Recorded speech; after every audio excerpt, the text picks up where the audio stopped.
मैं बंगाल की भूमि पर हूं, तो मैं ये जरूर कहना चाहता हूं कि मुझे दुख होता है कि यहां की सरकार, ममता जी की सरकार, दलित विरोधी एक्टिविटी करती है और ये हमको समझना चाहिए।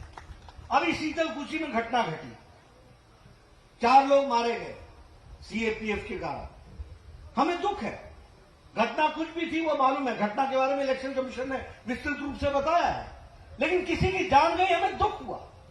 लेकिन हमें दुख है कि ममता जी, आनंद बर्मन 22 साल का बेटा, राजवंशी समाज का बेटा, दलित समाज का बेटा, पहली बार वोट देने जा रहा था, उसको टीएमसी के गुंडों ने, उसकी जीवन लीला समाप्त हो गई और एक शब्द ममता जी नहीं बोलती हैं। ये एक आजाद भारत में 21वीं शताब्दी में हम भारत देखते हैं और टीएमसी की कार देखते हैं हालचाल, तो हमें दुख भी होता है और दुख के साथ साथ किस तरीके से वर्तमान सरकार दलित विरोधी काम कर रही है, इस बात को हमको ध्यान में रखना चाहिए। एक शब्द नहीं बोला, अभी तक नहीं बोला।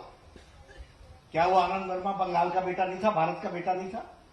क्या वो दलित समाज का बेटा पहली बार वोट देने गया था? क्या गलती थी? और लाइन से निकल करके जब वापस आ रहा था तो उसको मार दिया गया, हॉस्पिटल में ब्रॉड डेड बताया गया और एक शब्द टीएमसी के द्वारा कुछ नहीं बोला जाता है। ये हमको ध्यान में आता है। हम अंबेडकर यात्रा निकालते हैं, हम अंबेडकर जी की जीवनी को लोगों तक पहुंचाने का प्रयास करते हैं, हम अंबेडकर यात्रा को लेकर के आगे बढ़ते हैं, उस पर टीएमसी के गुंडे अटैक करते हैं, यात्रा में बस को तोड़ देते हैं, कोई एफआईआर लॉन्च नहीं होती, कोई एक्शन नहीं होता, हमारे लोग हताहत होते हैं। मैं ममता जी को बताना चाहता हूं, 130वीं जन्म जयंती के अवसर पर अंबेडकर जी से प्रेरणा लेकर के ऐसे हजार आघात भी होंगे, तब भी हम अंबेडकर की यात्रा निकालेंगे और उनकी बातों के लिए अपने आप को समर्पित करेंगे। ये हमको समझना चाहिए, इसको हम आगे बढ़ाने वाले हैं, ये हमको ध्यान में रखना चाहिए। गोलबुनिया में, सुंदरबन में और बीरभूम में हमारे दलित भाइयों पर अटैक हो रहा है टीएमसी गुंडों की तरफ से, कोई एक्शन नहीं हो रहा। मैं नाम लेकर के बता रहा हूं, इन स्थानों पर अटैक हो रहा है। हमारे दलित भाई के साथ बंगाल में उनके साथ जिस तरीके का व्यवहार ममता जी की सरकार ने किया है, ये निंदनीय है, इसको हमको ध्यान में रखना चाहिए। लेकिन मैं दलित भाइयों से कहूंगा कि उनको घबराने की जरूरत नहीं है, 2 मई में देर नहीं है, परिवर्तन आएगा और हम आगे बढ़ेंगे, इस बात को हम कहेंगे। हमें दुख के साथ कहना पड़ता है, बंगाल की एक चुनाव लड़ने वाली नेत्री दलितों के लिए क्या शब्दों का प्रयोग करती है, मैं वो शब्द का प्रयोग नहीं कर सकता हूं।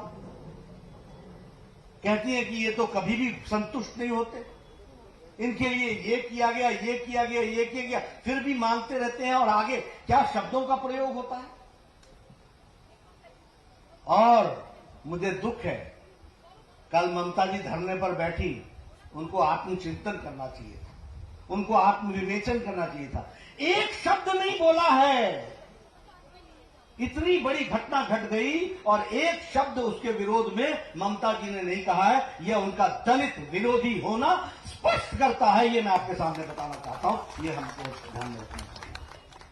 और उनके साथ जो जुड़ी हुई पार्टियां हैं सारे देश में, ममता जी करती रहती है।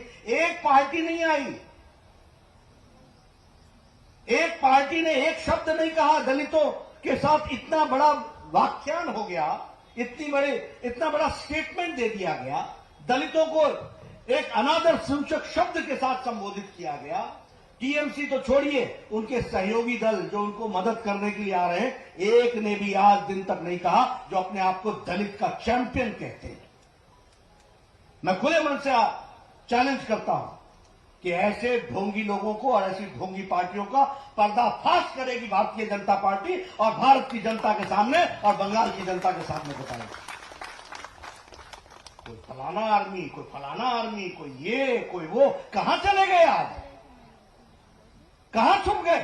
कहां बन गए चैंपियन? किसके चैंपियन है? ये सब लोग हाथी के दांत दिखाने के और है, खाने के और है। ये भारतीय जनता पार्टी है जो कहती है वो करके दिखाती है। अंबेडकर के जीवन के साथ लेकर के चलना हमारी प्रेरणा है, हम उसको साथ लेकर के चलेंगे और समाज को एकजुट होकर के आगे बढ़ाएंगे। सबका साथ, सबका विकास, सबका विश्वास, इस बात को लेकर के चलेगा।